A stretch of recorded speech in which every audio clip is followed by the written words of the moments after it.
চেন্নাইয়ে কাল শুরু বাংলাদেশ ভারত টেস্ট সিরিজ। অনুশীলনে যোগ দিয়েছেন সাকিব।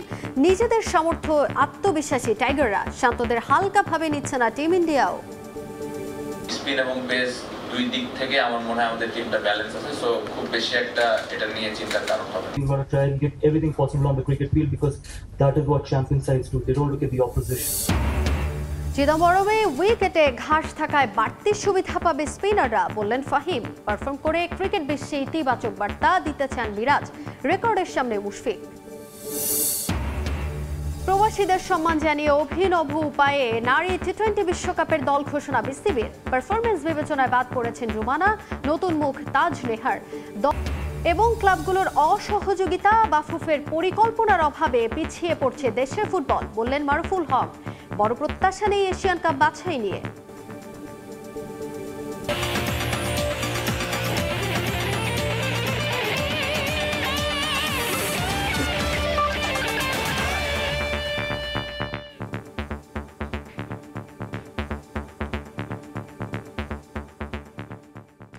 শুরুতেই বাংলাদেশ ভারত টেস্ট সিরিজের খবর। জয় পরাজয় নিয়ে ভাবনা নয়, বরং টেস্ট ক্রিকেটের কুলীন সদস্য ভারতের বিপক্ষে নিজেদের সামর্থ্যের প্রমাণ দিতে চান বাংলাদেশ অধিনায়ক নাজমুল হোসেন শান্ত। ধরে রাখতে চান পাকিস্তানের বিপক্ষে সিরিজ জয়ের আত্মবিশ্বাস। অন্যদিকে বাংলাদেশকে সমীহ করছে স্বাগতিকরা। তবে দলটির কোচ গৌতম গম্ভীর মাঠে বুঝিয়ে দিতে চান দু দলের পার্থক্য। চিদম্বরমে ম্যাচ শুরু বৃহস্পতিবার সকাল 10টায়। চেন্নাই থেকে মাহবুব রিমনের ম্যাচ প্রিভিউ। চেন্নাইয়ের ক্রিকেটে বহুল চর্চিত বাক্য, আপনি গরমকে জয় করতে পারলেও উইকেটকে জয় করতে পারবেন না। মধ্য দুপুরে তীব্র তাপপ্রবাহ, তবুও নেটে সাবলীল সাকিব। হিথ্রো থেকে চেন্নাই, মধ্যরাতে দলের সঙ্গে যোগ দিলেও অনুশীলন দেখে তা বোঝার উপায় নাই। 15 তারিখ পৌঁছে টানা 2 দিনের অনুশীলন, তাই তো ম্যাচটির আগের দিন বিশ্রামে টাইগাররা। ঐচ্ছিক অনুশীলনে সাকিবের সঙ্গী কেবল মুশফিক, জাকির, নাইম, মুমিনুল আর তাইজুল। চিদম্বরমে 2 ডাগআউটের সবচাইতে বেশি আলোচনা হচ্ছে উইকেট নিয়ে। টাইগার কোচিং স্টাফও ছুঁয়ে দেখেছেন পিচ, তবে ওসব নিয়ে ভাবছেন না শান্ত। উইকেটের ব্যাপারে যতটুকু দেখে বুঝেছি ভালো একটা উইকেটই হবে। খুব বেশি স্পিন বা পেস বোলিং এটা নিয়ে কথা বলতে চাই না। কালকে যত তাড়াতাড়ি সম্ভব আমরা উইকেটটা অ্যাডাপ্ট করার চেষ্টা করব, কারণ স্পিন এবং পেস দুই দিক থেকে আমার মনে হয় আমাদের টিমটা ব্যালেন্স আছে, সো খুব বেশি একটা এটা নিয়ে চিন্তার কারণ হবে না। এসজি বলের জুজুর হয়তো আছেই, সঙ্গে দলের দুশ্চিন্তা বাড়াচ্ছে টপ অর্ডারের অফ ফর্ম। তবে টাইগার অধিনায়কের ভাবনাটা ভিন্ন, নিজেদের শক্তিমত্তা দেখাতে চান প্রতিটি সেশনে। বল নিয়ে খুব বেশি মাথা ঘামানোর প্রয়োজন আমার কাছে মনে হয় না, কারণ সবাই ইন্টারন্যাশনাল অনেকদিন ধরে খেলছে। এই ধরনের জিনিসগুলো অ্যাডাপ্ট করার অ্যাবিলিটি সবারই আছে। অন্যদিকে বাংলাদেশের বিপক্ষে সিরিজ দিয়ে টেস্ট কোচ হিসেবে অভিষেক হচ্ছে গৌতম গম্ভীরের। অপেক্ষাকৃত সহজ প্রতিপক্ষ হলেও বাংলাদেশকে সমীহ করছেন তিনি। পাকিস্তানের বিপক্ষে ঐতিহাসিক সিরিজ জয়ে টাইগারদের অভিনন্দন জানিয়ে সতর্ক করেছেন নিজ দল নিয়েও। Congratulate Bangladesh for what they've done against Pakistan, but it's a new start, it's a new series, it's a new opposition as well. We're going to go out there and play the brand of cricket what we want to play, and we'll try and give, I think that's not right to say that 100%. I think we're going to try and give everything possible on the cricket field because that is what champion sides do. They don't look at the opposition. They try and control the game. They try and play the way they want to play the game. And as I just said again, I think we respect Bangladesh as the opposition. We respect Bangladesh as a team, and that will always stay. টেস্টে এ পর্যন্ত দু দলের 13 সাক্ষাতে মোটে 2টো ম্যাচই draw করতে পেরেছে team tiger. বাংলাদেশের একাদশে 2 পেসারের সঙ্গে খেলানোর আভাস মিলছে 3 স্পিনারের। সেক্ষেত্রে সাকিব, মিরাজের সঙ্গী হচ্ছেন তাইজুল ইসলাম। প্রায় 2 দশক আগে এশিয়ার কোনো প্রতিপক্ষের বিপক্ষে ঘরের মাঠে টেস্ট ম্যাচ হেরেছিল ভারত, আর টিম ইন্ডিয়া ঘরের মাঠে সিরিজ হেরেছিল, তাও পার হয়েছে 1 যুগের বেশি। অন্যদিকে বাংলাদেশ আভিজাত্যের ক্রিকেটে পার করছে তাদের সেরা সময়। সব মিলিয়ে ভারত বাংলাদেশ সিরিজ তাই মাঠ ও মাঠের বাইরে ছড়াচ্ছে আলাদা রোমাঞ্চ। তবে সেখানে বাদ সাধতে পারে বিরূপ প্রকৃতি, আলাদা করে বললে তীব্র তাপপ্রবাহ, যা জয় করতে হবে টাইগার ব্যাটসম্যানদের। মাহবুব রিমন, সময় সংবাদ, চিদম্বরম স্টেডিয়াম, চেন্নাই, ভারত। ভারত কঠিন প্রতিপক্ষ হলেও বড় স্বপ্ন দেখছেন বিসিবি পরিচালক নাজমুল আবেদিন ফাহিম। এবার চিদম্বরম স্টেডিয়ামের উইকেটে ঘাস থাকায় ম্যাচে বাড়তি সুবিধা পাবে স্পিনাররা। এছাড়া চেন্নাইয়ে মাত্রাতিরিক্ত গরম হলেও তার সঙ্গে ক্রিকেটাররা মানিয়ে নিয়েছেন বলেও জানান তিনি। মাহবুব রিমন জানাচ্ছেন বিস্তারিত। চেন্নাইয়ের চিদম্বরম থেকে সবাইকে স্বাগত। সঙ্গে আছেন বিসিবি পরিচালক নাজমুল আবেদিন ফাহিম। ভারত বাংলাদেশ প্রথম টেস্ট নিয়ে কথা বলবো তার সঙ্গে। স্যার, আপনাকে স্বাগত, ধন্যবাদ সময় দেওয়ার জন্য। অনেক সময় দেখলাম উইকেট দেখেছেন, উইকেটটা কেমন দেখলেন? না, উইকেটে ঘাস আছে, হার্ড মনে হলো, আমি তো ধরে দেখিনি, বাট কোচটা ধরে দেখেছে, মনে হচ্ছে হার্ড, যথেষ্ট ভালো প্রিপারেশন নেওয়া হয়েছে উইকেটে। বল গড়ালে বোঝা যাবে এক্স্যাক্টলি কেমন, তবে মনে হচ্ছে যেহেতু অনেক কড়া রোদ আছে, আজকেও ওয়াটারিং বোধহয় করা হবে। এই উইকেট হয়তো ব্যাটিংয়ের জন্য ভালো হতে পারে, হয়তো আস্তে আস্তে একটু ড্রাই হয়ে যেতে পারে, স্পিনার সহায়তা পেতে পারি। তো আমার মনে হয় আগে থেকে প্রেডিক্ট করা ডিফিকাল্ট, বাট খুব একটা খারাপ হবে না। প্রচন্ড গরম, আমাদের ওয়েদারের সঙ্গে খুব একটা সিমিলার না, গরমটা স্যার কতটুকু ফুরাতে পারে আমাদের? আমাদের মোটামুটি প্রিপারেশন আছে, গরমের উপর প্রিপারেশন আছে, আমার মানে গরমে খুব একটা অসুবিধা হবে না, সবাই মেন্টালি ভালো অবস্থায় আছে, ভালোই হবে। স্যার ভারতের সঙ্গে এর আগে সবশেষ যে দুটো টেস্ট খেলেছে, শেষ ম্যাচটা ঘরের মাঠে আমরা প্রায় জিততে গিয়েছিলাম, বদলে যাওয়া বাংলাদেশ নিশ্চয়ই ইতিবাচক ফলের আশা করে? খুব আশা করছি। ভারত চ্যালেঞ্জিং একটা দল, বাট আমাদের মনোবল যথেষ্ট ভালো জায়গায় আছে। নাজমুল আবেদিন ফাহিম যেটা বললেন, সামনে অনেক প্রতিবন্ধকতা রয়েছে, তবে সেই প্রতিবন্ধকতাগুলোকে জয় করতে হবে বাংলাদেশ দলকে, আর তা যদি তারা করতে পারে তবে ইতিবাচক ফলই আসবেই চিদম্বরমে। মাহবুব বিমন, সময় সংবাদ, Chidambaram stadium, Chennai, Bharat. Bharat Bangladesh test series প্রথম টেস্টের ভেন্যু এম.এ. চিদম্বরম স্টেডিয়াম দেশটির অন্যতম ঐতিহ্যবাহী মাঠের একটি, যেখানে এখন পর্যন্ত অনুষ্ঠিত হয়েছে 36টি টেস্ট। ভারতের প্রথম টেস্ট জয়সহ অনেক প্রথমের সাক্ষী এই চিদম্বরম। সৌন্দর্য আর আধুনিকতায় চিদম্বরম মুগ্ধ করবে যে কাউকে। চেন্নাই থেকে আরও জানাচ্ছেন সহকর্মী মাহবুব রিমন।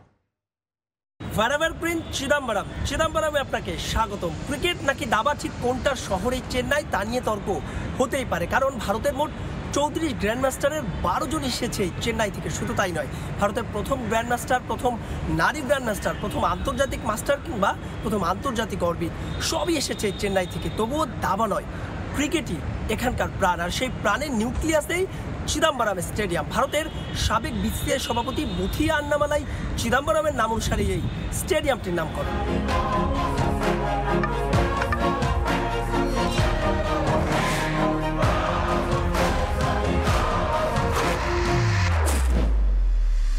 কক্সবাজারের পর পৃথিবীর দ্বিতীয় বৃহত্তম সমুদ্র সৈকত মারিয়ানা বিচের একেবারে কোল ঘেঁষে দাঁড়িয়ে এই চেন্নাইয়ের চিদম্বরম স্টেডিয়াম, যার আরেক নাম চিউপক স্টেডিয়াম। পূর্বে যেটিকে বলা হতো মাদ্রাজ ক্রিকেট ক্লাব গ্রাউন্ড। রঞ্জিতে তামিলনাড়ু ক্রিকেট দল আর আইপিএল এর চেন্নাই সুপার কিংসের হোম গ্রাউন্ডও এই চিদম্বরম। ছবির চাইতেও সুন্দর এই স্টেডিয়ামটির পরতে পরতে লুকিয়ে ইতিহাস আর ঐতিহ্য, যার প্রেমে পড়তে আপনি বাধ্য। 1916 সালে নির্মাণ কাজ শুরু হয় স্টেডিয়ামটির। কলকাতার ইডেন গার্ডেন্সের পর এটি ভারতের সবচাইতে পুরাতন স্টেডিয়াম। 1934 সালে যাত্রা শুরুর পর গেল 90 বছরে এই মাঠ স্বাগতিক হয়েছে 34 টেস্টের। ভারত তাদের প্রথম টেস্ট জিতেছিল এই মাঠে। 52তে সেই ম্যাচের প্রতিপক্ষ ছিল ইংল্যান্ড। আরও একটি কারণে এই স্টেডিয়ামটি ক্রিকেট প্রেমীদের কাছে স্মরণীয়। টেস্ট ক্রিকেট ইতিহাসে এখন পর্যন্ত হওয়া দুটো টাই ম্যাচের সবশেষটি হয়েছিল এই মাঠে, 86তে ভারত আর অস্ট্রেলিয়া ম্যাচে। কাকতালীয় হলো সত্যি, সেই ম্যাচ শুরু হয়েছিল এই 18 সেপ্টেম্বর। বালাজি, অশ্বিন, দীনেশ কার্তিক, মুরারি বিজয়, ওয়াশিংটন সুন্দর থেকে লক্ষ্মণ, শিবা, রামা কৃষ্ণা, কৃষ্ণমাচারী, শ্রীকান্ত, হেমাঙ্গ বাদানি সবারই যেন সরব উপস্থিতি আছে এই মাঠে। আবার চেন্নাইয়ের লোকাল ক্রিকেটার না হলেও এই মাঠেই আছে সচিন, ধোনি কিংবা অনিল কুম্বলেদের পোর্ট্রেট। তবে আলোর নিচে আছে অন্ধকার। যখন পুরাতন স্টেডিয়ামটি আবার নতুন করে নির্মাণ করা হয়, তখন ভাঙা হয়নি আগের স্থাপনাগুলো। তাই তো এই স্টেডিয়ামটি পুরোপুরি ঝুঁকি মুক্ত নয়, আর সেই ঝুঁকি এড়াতেই প্রায় 1.5 লক্ষ ধারণ ক্ষমতা সম্পন্ন স্টেডিয়ামটি কখনোই দর্শক দ্বারা পূর্ণ করা হয় না। তবুও ভারতের ক্রিকেট ইতিহাস আর ঐতিহ্যে স্বর্ণাক্ষরে লেখা আছে, লেখা থাকবে এই চিদম্বরম স্টেডিয়ামের নাম। মাহবুব রিমন, সময় সংবাদ, চেন্নাই, ভারত। ভারতের বিপক্ষে সিরিজ টেস্ট নিজেদের সামর্থ্য প্রমাণের বড় মঞ্চ। ভালো পারফর্ম করলে বিশ্ব ক্রিকেটে যাবে ইতিবাচক বার্তা, এমন মন্তব্য করেছেন জাতীয় দলের অলরাউন্ডার মেহেদী হাসান মিরাজ। চেন্নাইয়ের উইকেট স্পিন সহায়ক হলে সেখানে টাইগাররা ভালো বোলিং করবে বলেই বিশ্বাস তার। কথা বলেছেন নিজের ব্যাটিং অর্ডার নিয়েও। দেশ ছাড়ার আগে মিরাজের সাক্ষাৎকার নিয়েছেন সহকর্মী সাজিদ মুস্তাহিদ। মেহেদী হাসান মিরাজ ক্যারিয়ারের অন্যতম সেরা সময় পার করছেন এই অলরাউন্ডার, তার সঙ্গে কথা বলবো। আমাদের সঙ্গে আছেন মিরাজ। কতটা কঠিন হতে যাচ্ছে সিরিজটা? তাদের দলে বেশ কয়েকজন স্পিনার রয়েছে। আমাদের জন্য এটা একটা বাড়তি চাপ না, বাট আমরা যদি ওদের সাথে ভালো ক্রিকেট খেলতে পারি তাহলে আমাদের নিজেদের সামর্থ্যটা আরও বেশি প্রমাণিত হবে। সো আমরা ওইভাবেই চেষ্টা করছি। এটা আমাদের জন্য বিরাট একটা অপরচুনিটি। ভারতের সাথে যদি আমরা ভালো খেলতে পারি আর আমরা জিততে পারি, এটা ব্যাক টু ব্যাক আমাদের জন্য বিশাল একটা ভালো একটা ক্রিকেটের জন্য বার্তা থাকবে ওয়ার্ল্ড ক্রিকেটে, যে না আমরা টেস্ট ক্রিকেটেও ভালো করছি। ভারতের বিপক্ষে পসিবল যেটা বললেন আপনি সিরিজ জয়েন, নিশ্চয়ই সে আত্মবিশ্বাসটা সব ক্রিকেটারের মধ্যেই রয়েছে। পাকিস্তান সিরিজের আগে আমরা কেউ কখনো চিন্তা করিনি যে আমরা ওখানে সিরিজ জিতে আসবো, বাট বাস্তবতা কিন্তু আমরা ওদেরকে হারিয়েছি এবং এই বিশ্বাসটা প্লেয়ারদের ভিতরে ছিল এরকম যে আমরা ওদেরকে হারাতে পারি এবং আমরা ভালো ক্রিকেট খেলে ওদেরকে হারাতে পারি। ফাইটিং অ্যাপ্রোচটা আমাদের ভালো ছিল, এর জন্য ফাইটিং করতে করতে শেষ সময় যে ম্যাচটা আমরা জিতেছি। সো এই প্ল্যানটাই থাকবে আমাদের, যেন আমরা ওদের সাথে ফাইট দিতে পারি। ব্যাটল অফ স্পিন হতে যাচ্ছে কিনা, যে আমাদের দলেও আপনি আছেন, সাকিব আল হাসান, তাইজুল ইসলাম রয়েছেন এবং তাদের দলেও 3 জন স্পেশালিস্ট স্পিনার কিন্তু রেখেছে। ব্যাটল অফ স্পিন কি হতে যাচ্ছে চেন্নাই টেস্ট? আমাদের টিমেও ভালো স্পিনার আছে, ওদের টিমেও আছে। সো আশা করি যদি স্পিন উইকেট দেয়, অবশ্য আমাদের স্পিনার অনেক ভালো আছে, আমরাও ভালো করতে পারবো। মিরাজ, আপনি যখনই ভারতের সঙ্গে খেলা হয় আপনি ভালো খেলেন, এর রহস্যটা কি? সত্যি কথা বলতে যে তেমন কোনো রহস্য না, চেষ্টা করি ওদের সাথে ভালো খেলার জন্য, আর ভালো প্লেয়ারদের সাথে খেলে ডমিনেট করে খেলাটা খুব ইম্পর্টেন্ট। সো এইভাবে চিন্তা করি। আমরা দেখেছি টেস্টে এবং ওয়ানডেতেও আপনাকে নিয়ে অনেক পরীক্ষা নিরীক্ষা করা হয়, স্পেশালি আপনার ব্যাটিং অর্ডার নিয়ে। টপ অর্ডারে ব্যাট করার বিষয়কে আপনি কিছু বলেছেন বা করতে চান, নাকি এখন যেখানে রয়েছে যেই রোলটা আপনাকে দিচ্ছে টিম থেকে সেখানেই আসলে আপনি থিত হতে চাচ্ছেন? অপরচুনিটি যদি পাই অবশ্যই আমি উপরে ব্যাটিং করতে চাবো, কারণ উপরে ব্যাটিং করলে আমার জন্য অনেক অপরচুনিটি থাকবে আরও ভালো ইনিংস বিল্ড আপ করার জন্য। কারণ আপনি দেখেন 8 নম্বরে যেখানে আমি ব্যাটিং করি ওইখানে সর্বশেষ ব্যাটারি থাকে আমি, মানে যদি আপনি টিমের ভিতর দেখেন, মানে আমার সাথে আর একটা ব্যাটসম্যান থাকে। আমি যখন ব্যাটিং করি তখন কিন্তু আমার ডিপেন্ড করতে হয় বোলারদের উপরে। যদি উপরে আমাকে আস্থার সাথে যদি সুযোগ দেওয়া হয়, আমি চেষ্টা করব 100% আমার সর্বোচ্চ দেওয়ার জন্য। বিরাট কোহলির কাছ থেকেও তো শেখার নিশ্চয়ই অনেক কিছু হচ্ছে, যখনই তার সঙ্গে খেলা হয় নিশ্চয়ই শেখার জন্য অনেক বিষয়ে কথা বলেন, স্পেশালি ব্যাটিংয়ে। হ্যাঁ, অবশ্যই, কারণ আপনি দেখেন যে সে একজন লিজেন্ড প্লেয়ার, তার কাছ থেকে টিপস নেওয়া বা তার কাছ থেকে ডিসকাস করলে অনেক কিছু শেখা যেতে পারে, কারণ রেকর্ড সেটা কথা বলে। সে অনেক বছর ডমিনেট করেছে ওয়ার্ল্ড ক্রিকেটে আর যেভাবে খেলেছে, সো অবশ্যই অনেক কিছু শেখার চেষ্টা করি। অসংখ্য ধন্যবাদ মিরাজ, আপনাকে শুভকামনা। পাকিস্তান সিরিজটা যেমন কেটেছে ঠিক একই রকম ভারত সিরিজটাও কাটুক, সেটাই আমাদের প্রত্যাশা, ইনশাআল্লাহ। দর্শক, আমরা কথা বলছিলাম জাতীয় দলের অলরাউন্ডার মেহেদী হাসান মিরাজের সঙ্গে। বাংলাদেশের ক্রিকেট দলের এই মুহূর্তে অন্যতম সেরা পারফর্মারদের একজন এবং পাকিস্তান সিরিজে তিনি যেভাবে দলকে সার্ভিস দিয়েছেন একইভাবে ভারত সিরিজে সার্ভিস দিবেন এবং বাংলাদেশ ভারত থেকেও একটা ইতিবাচক ফলাফল নিয়ে আসবে, এমনটাই কিন্তু সবার প্রত্যাশা। সাজিদ মুস্তাহিদ, সময় সংবাদ, ঢাকা। চেন্নাইয়ের রেকর্ডের হাতছানি মুশফিকুর রহিমের সামনে। তামিম ইকবালকে টপকে আন্তর্জাতিক ক্রিকেটে বাংলাদেশের হয়ে সর্বোচ্চ রানের মালিক হতে তার দরকার মাত্র 9 রান। কেবল রেকর্ড নয়, ভারতের মাটিতে সফলতম টাইগার ব্যাটারের পারফরমেন্স নির্ধারণ করবে চেন্নাই টেস্টের ভাগ্য। মুশফিক ছাড়া রেকর্ডের সামনে দাঁড়িয়ে তাইজুল, মিরাজ, শান্তরাও। সব ঠিকঠাক থাকলে ধারাভাষ্য কক্ষে বসে নিজের রেকর্ড ভাঙা দেখবেন তামিম ইকবাল। চেন্নাইতে তারই সতীর্থ ঘাড়ে নিঃশ্বাস ফেলছে সাবেক টাইগার অধিনায়কের। 3 ফরম্যাট মিলিয়ে আন্তর্জাতিক ক্রিকেটে লম্বা সময় ধরে সর্বোচ্চ রানের মালিক তামিম। মাঠের বাইরের নানান ইস্যুতে জর্জরিত এই বাঁহাতি ওপেনার এবার ধারাভাষ্যকর হিসেবে অভিষেক করতে যাচ্ছেন চেন্নাই টেস্টে। সেখানেই হয়তো আগলে রাখার রেকর্ডটা হাতছাড়া হতে দেখবেন তামিম। আর মাত্র 8 রান করলেই টাইগারদের হয়ে আন্তর্জাতিক ক্রিকেটে সর্বোচ্চ রানের মালিক হয়ে যাবেন মুশফিকুর রহিম। ভারতের মাটিতে বাংলাদেশের হয়ে সফলতম ব্যাটার মুশফিক। এখন পর্যন্ত টাইগারদের খেলা 3 টেস্টেই ছিলেন এই মিডল অর্ডার ব্যাটার। সর্বোচ্চ গড়ের পাশাপাশি এই ফরম্যাটে একমাত্র সেঞ্চুরিটাও মুশফিকের। 2017-তে হায়দ্রাবাদে সে টেস্টে খেলেছিলেন সাকিব আল হাসানও। মুশফিকের সেঞ্চুরির ইনিংসে এই অলরাউন্ডার করেন 82। চিপকে ভারতীয় স্পিনারদের সামলাতে বড় দায়িত্ব থাকবে এই দুজনের ওপর। ঘরের ছেলে অশ্বিন কিংবা রবীন্দ্র জাদেজা, থার্ড স্পিনার থাকলে সামলাতে হবে কুলদীপ অথবা অক্ষর প্যাটেলকেও। চেন্নাইতে বাংলাদেশের পরিণতির অনেকটাই নির্ধারিত হয়ে যাবে তাদের সামনে। সেক্ষেত্রে মিডল অর্ডারে আরও একবার নিজেকে প্রমাণ করতে হবে মুশফিকুর রহিমের। হায়দ্রাবাদ টেস্টে অশ্বিনকে সামলেই 127 রানের ইনিংস খেলেছিলেন মুশি। অশ্বিনের সামনে তার পরিসংখ্যানটাও বেশ ভালো। এখন পর্যন্ত 10 ইনিংসে মুশি ডানহাতি এই বোলারের শিকারে পরিণত হয়েছেন মাত্র 4 বার। মুশফিক বাদে চেন্নাইতে রেকর্ড গড়ার সুযোগ আছে আরও অনেকের। আর মাত্র 5 উইকেট নিলেই সাকিবের পর দ্বিতীয় বাংলাদেশি বোলার হিসেবে টেস্ট ক্রিকেটে 200 উইকেটের ক্লাবে নাম লেখাবেন তাইজুল ইসলাম। সব ফরম্যাট মিলিয়ে 300 উইকেট পূরণে মিরাজের নিতে হবে 7 উইকেট।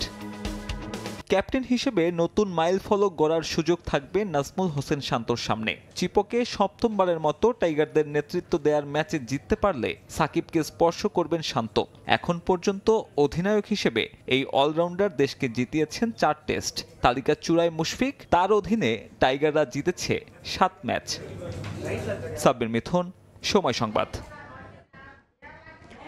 ভিন্ন আঙ্গিকে নারী টি-20 বিশ্বকাপের দল ঘোষণা করল বাংলাদেশ ক্রিকেট বোর্ড। প্রবাসীদের সম্মান জানিয়ে তাদের মাধ্যমে 15 সদস্যের স্কোয়াড ঘোষণা করা হয়। দলে নতুন মুখ তাজ নেহার, অভিষেকের অপেক্ষায় থাকা দিশা বিশ্বাস। যথারীতি দলের নেতৃত্বে থাকবেন নিগার সুলতানা জ্যোতি। নারী দলের নির্বাচক সাজ্জাদ আহমেদ শিপন বলেন, সাম্প্রতিক পারফরমেন্স বিবেচনায় বিশ্বকাপ দলেই সুযোগ হয়নি সাবেক অধিনায়ক রুমানা আহমেদের। সুবর্ণা শারমিন আছি কানাডাতে। বাংলাদেশ উইমেন্স টিমের অধিনায়ক হিসেবে আছেন নিগার সুলতানা জ্যোতি।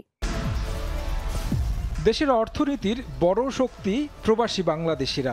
তাদের পাঠানো রেমিটেন্স সচল রাখে অর্থনীতির চাকা, সমৃদ্ধ করে বৈদেশিক মুদ্রার রিজার্ভ। দেশের অর্থনীতির মতো ক্রিকেটেরও প্রাণ প্রবাসীরা। দেশের বাইরে যখন ক্রিকেটাররা খেলতে যান তখন মাঠে গিয়ে অকুণ্ঠ সমর্থন দেন প্রবাসী বাংলাদেশিরা। তাই তাদের প্রতি সম্মান জানাতে বাংলাদেশ ক্রিকেট বোর্ডের অভিনব আয়োজন। আসন্ন নারী টি-20 বিশ্বকাপের দল ঘোষণা করলেন প্রবাসীরা। বিশ্বের বিভিন্ন প্রান্ত থেকে 15 ক্রিকেটারের নাম জানান রেমিটেন্স যোদ্ধারা।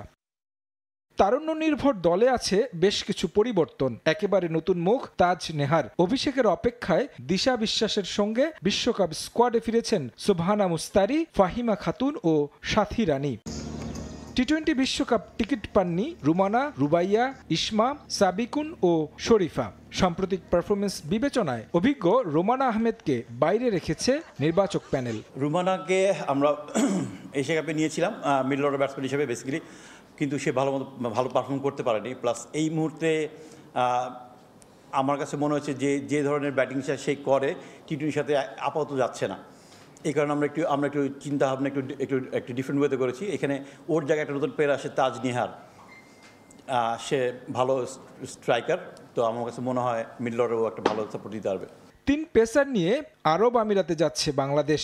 স্পিনে নাহিদা, ফাহিমা, রাবেয়াদের উপর আস্থা ক্রিকেট বোর্ডের। বরাবরের মতো বৈশ্বিক আসরেও চিন্তার বড় কারণ ব্যাটিং। আমাদের সামর্থ্য শতভাগ দিয়ে খেলতে পারি, আমাদের ভালো করার সুযোগ আছে।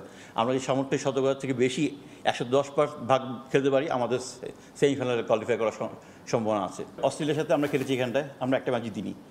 দেন ইন্ডিয়ার সাথে আমরা সিরিজ খেলেছি সিলেটে, আমরা একটা ম্যাচ জিতিনি। এশিয়া কাপে আমরা 2টা ইম্পর্টেন্ট ম্যাচ হেরেছি, লাইক শ্রীলঙ্কা আর ইন্ডিয়ার সাথে হেরেছি। তো আমরা একটা উইনিং ফ্লো চাচ্ছিলাম, একটা জিনিস, এই জন্য আমরা আমাদের ন্যাশনাল টিমটাকেই মোটামুটি একটু ঘুরিয়ে ফিরিয়ে পাঠিয়েছি। প্লাস আমার কাছে মনে হয়েছে যে এখানে প্র্যাকটিস ক্যাম্প করার থেকে আননোন অপোনেন্টের সাথে খেলাটা ওদের জন্য আরেকটু বেটার হবে এবং উইনিং টোনটায় ফিরে আসাটা খুব জরুরি আমাদের জন্য। দল নিয়ে বাড়তি প্রত্যাশা নেই বিসিবির। বাস্তবতা মেনে বিশ্বকাপ খেলতে যাবে টাইগ্রেস, তবে মিস করবে ঘরের মাঠের সুবিধা। দেশের মাটিতে বিশ্বকাপ হলে একটু ভালো কিছু হতে পারতাম ডেফিনেটলি। আমি পরিচিত কন্ডিশন, যদিও শারজার কন্ডিশন অনেকটাই সিমিলার।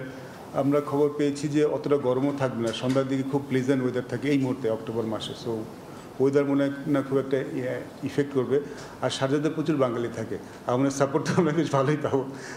তো ওইটাও মনে হয় আমরা খুব একটা মিস করবো। বাট দেখুন, দেশের বাড়িতে খেলাটা একটা অনেক বড় ব্যাপার, সেটা তো একটা ব্যাপার থাকে। বাট প্রস্তুতির কথা যদি বলেন, আমার মনে হয় আমাদের এই যে সিরিজটা আমরা টুর্নামেন্ট খেললাম এটা আমাদের অনেক কাজে দিয়েছে। ভিডিও বার্তায় 15 স্বপ্ন সারথীকে শুভেচ্ছা জানিয়েছেন জাতীয় দলের অধিনায়ক নাজমুল হোসেন শান্ত।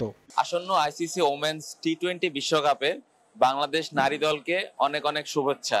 আমি মনে করি বাংলাদেশ দল এই বিশ্বকাপে অনেক ভালো কিছু করবে এবং প্রত্যেকটা প্লেয়ারের জন্য best of luck. 26 December Dhaka ছাড়বে টিম বাংলাদেশ। 3 অক্টোবর স্কটল্যান্ডের বিপক্ষে ম্যাচ দিয়ে বিশ্বকাপ মিশন শুরু করবে নিগার সুলতানা জ্যোতির দল। তারেক হাসান শিমুল, সময় সংবাদ, ঢাকা। সালমা রুমানাকে বিদায়ী ম্যাচ খেলার প্রস্তাব দিয়েছে বিসিবি। ফর্মে না থাকায় জাতীয় দলের ভাবনায় নেই এই 2 ক্রিকেটার, তবে তারা যাতে সম্মানের সঙ্গে বিদায় নিতে পারে সে ব্যবস্থা করতে প্রস্তুত বোর্ড। দীর্ঘদিন জাতীয় দলে ভূমিকা রাখা এই দুই ক্রিকেটার খেলা ছাড়লে তাদের অন্য ভূমিকায় দেখতে চায় বোর্ড। কোচিং বা বোর্ডের অন্য যে কোনো পদে তারা কাজ করতে চাইলে সে সুযোগ দেয়া হবে বলে জানিয়েছেন প্রধান নির্বাচক সাজ্জাদ আহমেদ শিপন। অভিনব উপায়ে অক্টোবরে নারী টি-20 বিশ্বকাপের দল ঘোষণা করেছে ক্রিকেট বোর্ড। টি-20 বিশ্বকাপে এবার জ্যোতিদের কাছে প্রত্যাশা অনেক। সংযুক্ত আরব আমিরাতে অনুষ্ঠেয় বিশ্বকাপে কঠিন গ্রুপে পড়েছে টাইগ্রেস। 10 দলের বিশ্বকাপে বি গ্রুপে বাংলাদেশের সঙ্গে আছে ইংল্যান্ড, স্কটল্যান্ড, দক্ষিণ আফ্রিকা ও ওয়েস্ট ইন্ডিজ। দল ঘোষণায় চমক থাকলেও এবার কপাল পুড়েছে অভিজ্ঞ অলরাউন্ডার রুমানা আহমেদের। একটা সময় জাতীয় দলের অপরিহার্য অংশ ছিলেন রুমানা, অধিনায়কত্ব করেছেন লম্বা সময়, কিন্তু এখন আর বিসিবির রাডারে নেই রুমানা। ক্যারিয়ারের 87টি টি-20 ম্যাচে রুমানার রান 866, বল হাতে নিয়েছেন 75 উইকেট। সবশেষ এশিয়া কাপে ব্যাট হাতে জ্বলে উঠতে পারেননি। ফর্মও কথা বলছে না তার পক্ষে, তাই তো তাকে বাদই দিয়ে দিল নির্বাচকরা। শুধু তাই নয়, টি-20 দলে রুমানা যে আর বিবেচনায় নেই সেটা নাকি তাকে জানিয়েও দিয়েছেন নির্বাচকরা। রুমানার মতোই বাদ পড়েছেন সাবেক অধিনায়ক সালমা খাতুন। 1 বছর ধরে দলের বাইরে আছেন সালমা। দুজনকেই বোর্ডের পরিকল্পনা সম্পর্কে আগেভাগেই জানিয়ে দিয়েছে বিসিবি। পছন্দ অনুযায়ী ম্যাচ খেলে যাতে বিদায় নিতে পারেন এ দুই ক্রিকেটার, সে ব্যবস্থাও করতে প্রস্তুত বোর্ড। সালমার ব্যাপারটা প্লাস রুমানার ব্যাপারটা আমরা ওদেরকে সাথে পার্সোনালি কথা বলেছি, বোর্ডের থ্রুতে কথা বলেছি যে ওরা তারা যদি শেষ খেলাটা খেলতে চায় আমরা ওইটা ওদেরকে ওয়েলকাম করবো এবং একটা ম্যাচ খেলিয়ে আমরা ওদের বিদায় দিতে, আমরা অফিসিয়ালি বিদায় দিতে পারবো। অবসরের পর তাদের বোর্ডে অন্য ভূমিকায় দেখতে চায় বিসিবি। ওরা যদি খেলা ছেড়ে দেয় আমরা বোর্ডের যে কোনো একটা পোর্টফোলিওতে মানে ওরা চেষ্টা করতে পারবে কোচিং বা আম্পায়ারিং সরফ এরকম এরিয়াতে। তো ওরা ওইভাবে চিন্তা করছে, প্রবাবলি দিস ইয়ার মনে হয় ওরা খেলবে, তারপরে হয়তো আমার মনে হয় আমি জানি না। সিদ্ধান্ত সালমা ও রোমানার উপরই ছেড়ে দিয়েছে ক্রিকেট বোর্ড। পারভিন আক্তার, সময় সংবাদ, ঢাকা। এবারে দেশের ফুটবল প্রসঙ্গ। দেশের ফুটবল সংস্কৃতি নিয়ে ক্ষোভ ঝাড়লেন মারুফুল হক। ক্লাবের অসহযোগিতা ও বাফুফের পরিকল্পনার অভাব ফুটবল উন্নতির পেছনে বড় অন্তরায় বলে মনে করেন দেশের অন্যতম সফল এই কোচ। আর এসব প্রতিবন্ধকতার জন্য এএফসি অনূর্ধ্ব 20 এশিয়ান কাপ কোয়ালিফায়ার্স নিয়ে কোনো প্রত্যাশা নেই তার। তবে সেরা একাদশ নিয়ে ভিয়েতনাম যেতে না পারলেও আশা হারাচ্ছেন না অধিনায়ক। আমরা ওখান থেকে কোয়ালিফাই করে আসবো এই ধরনের কোনো আমি আশা আপনাদের দিতে পারছি না। অনেক কারণ আছে, অনেক নানাবিধ কারণ আছে। সেটা পুরোটাই যেহেতু আমি এই টিমের দায়িত্বে, পুরোটাই ব্যর্থতা আমার। কতটা হতাশা জন্ম নিলে একজন চ্যাম্পিয়ন কোচ তার লক্ষ্য নিয়ে এভাবে বলতে পারেন? কতটা ক্ষোভ পুঞ্জীভূত হলে সব দোষ নিজের কাঁধে নিয়ে তার অসহায় আত্মসমর্পণ? অথচ বাংলাদেশ অনূর্ধ্ব 20 ফুটবল দলকে সাফ চ্যাম্পিয়ন করে এশিয়ান কাপ বাছাই নিয়ে বেশ বড় স্বপ্নই দেখেছিলেন মারুফুল হক। নেপাল থেকে ফেরার পর যখন আরও বড় পরিকল্পনার প্রয়োজন ছিল, সেখানেই চরম ব্যর্থতার পরিচয় দিয়েছে ফুটবল ফেডারেশন। সেখানে বড় দায় আছে ক্লাবেরও। সবকিছু মিলে হযবরল পরিস্থিতি। মাত্র 3 দিনের অনুশীলনে স্বাভাবিকভাবেই প্রত্যাশিত লক্ষ্য নির্ধারণ করা কঠিন। আমি ফুল স্কোয়াডটা পেয়েছি হলো 3 দিন হয়েছে, 15, 16, 17 3 দিনের একটা টিম স্কোয়াড আমি ট্রেনিং করেছি। তো এই ট্রেনিংয়ে এটা ফুটবল খেলা, ক্রিকেট খেলা না বা ইন্ডিভিজুয়াল খেলা না। সবাই এসে জয়েন করবে, ম্যাচের আগের দিন এসে বা ম্যাচের দিন এসে জয়েন করে খেলে ফেলবে। অনূর্ধ্ব 20 দলের বেশ কজন গুরুত্বপূর্ণ ফুটবলার ছাড়াই এশিয়ান কাপ বাছাই খেলতে যাচ্ছে বাংলাদেশ। একদিকে যেমন এই ঘাটতি পূরণ করা সম্ভব নয়, অন্যদিকে সময় স্বল্পতায় ভিয়েতনাম গিয়েও পাওয়া যাবে না পর্যাপ্ত অনুশীলনের সুযোগ। অ্যাজ এ হেড কোচ তাদেরকে বোঝাতে সক্ষম হই নাই আমার প্রয়োজনীয়তা, টিমের প্রয়োজনীয়তা এবং এই নেক্সট যে আমরা খেলতে যাচ্ছি কোয়ালিফাইং, সেটার ইম্পর্টেন্স। আমার ব্যর্থতা সেখানে, আমি বোঝাতে পারিনি ওনাদেরকে। আমাদের ফুটবল সিস্টেম, ফুটবল কালচার, এটা চেঞ্জ না হলে কোনো কিছু চেঞ্জ হবে না। আমাদের ফুটবল সিস্টেম কালচার চেঞ্জ করতে হবে আগে। এই গ্রুপ থেকে যে 5 দল বাছাই পর্ব খেলবে, প্রস্তুতির দিক থেকে বাংলাদেশ সেখানে সবচেয়ে পিছিয়ে। অন্য দলগুলো যখন দেশের বাইরে প্রস্তুতি নিয়েছে, সেখানে ঘরের মাঠেই ঠিকভাবে নিজেদের কম্বিনেশন সেট করতে পারেনি লাল সবুজ। অবশ্য তারপরও আশা হারাচ্ছেন না অধিনায়ক। এখন আমরা ওই টিমের 4-5 জন প্লেয়ার এখন নাই আমাদের মধ্যে। তারপর নতুন যারা আসছে, আমরা প্রিপারেশন নিয়েছি ইনশাল্লাহ কোয়ালিফাই করার। ইনশাল্লাহ দেখা যাক কি হয়। আর কি 4-5টা প্লেয়ারের জন্য আর কি আমাদের একটু গ্যাপ হয়ে যাবে আর কি। বাছাই থেকে চূড়ান্ত পর্বে যেতে হলে বাংলাদেশকে হতে হবে গ্রুপ চ্যাম্পিয়ন, নতুবা থাকতে হবে সেরা 6 রানার্স আপের মধ্যে। সে কাজটা মোটেও সহজ হবে না, কারণ এই গ্রুপে মারুফুল হক শিষ্যদের সামলাতে হবে সিরিয়া, ভিয়েতনামের মতো প্রতিপক্ষ। এস এম ইকবাল, সময় সংবাদ, ঢাকা। আবার স্বাগত খেলার সময়। অনূর্ধ্ব 17 সাফ চ্যাম্পিয়নশিপ সামনে রেখে ভুটান পৌঁছে প্রথম দিনে অনুশীলন করেছে বাংলাদেশ দল। আগামী 20 সেপ্টেম্বর থেকে ভুটানে শুরু হবে অনূর্ধ্ব 17 সাফ চ্যাম্পিয়নশিপ, তাই সেখানে পৌঁছে খুব একটা বিশ্রামের সুযোগ পায়নি ফুটবলাররা। ভুটান ফুটবল একাডেমি মাঠে অনুশীলনে নেমে পড়ে অনূর্ধ্ব 17 ফুটবল দল। বাংলাদেশের চেয়ে বেশ আলাদা ভুটানের আবহাওয়া। সকালে গরম হলে বিকেলে বৃষ্টির সঙ্গে থাকে তীব্র ঠান্ডা। সমুদ্রপৃষ্ঠ থেকে ভুটানের উচ্চতার কারণে কদিন আগে এখানে শ্বাসকষ্টের সমস্যায় ভুগেছিল বাংলাদেশ জাতীয় ফুটবল দল। কন্ডিশনের সঙ্গে মানিয়ে নিতে তাই অনুশীলনে জোর দিয়েছেন কোচ সাইফুল বারী টিটু। প্রথম ম্যাচে বাংলাদেশের সামনে চ্যালেঞ্জ ভারতের। সে ম্যাচের আগে আর মাত্র একদিন অনুশীলনের সুযোগ পাবে দল, তাই ঘাটতি পুষিয়ে নেয়ার চেষ্টা ছিল কোচ ফুটবলারদের। এ পর্যায়ে খেলার সময়ের শীর্ষ সংবাদগুলো জানিয়ে দিচ্ছে আরেকবার। চেন্নাইয়ে বৃহস্পতিবার শুরু বাংলাদেশ ভারত টেস্ট সিরিজ। অনুশীলনে যোগ দিয়েছেন সাকিব। নিজেদের সামর্থ্যে আত্মবিশ্বাসী টাইগাররা। শান্তদের হালকাভাবে নিচ্ছে না টিম ইন্ডিয়াও। স্পিন এবং পেস দুই দিক থেকে আমার মনে হয় আমাদের টিমটা ব্যালেন্স আছে, সো খুব বেশি একটা এটা নিয়ে চিন্তার কারণ হবে না। We're going to try and give everything possible on the cricket field because that is what champion sides do. They don't look at the opposition. প্রবাসীদের সম্মান জানিয়ে অভিনব উপায়ে নারী টি-20 বিশ্বকাপের দল ঘোষণা বিসিবির। পারফরমেন্স বিবেচনায় বাদ পড়েছেন রোমানা, নতুন মুখ তাজনিহার। দল এই ছিল খেলার সময়ের এখনকার আয়োজন। সঙ্গেই থাকুন সময়।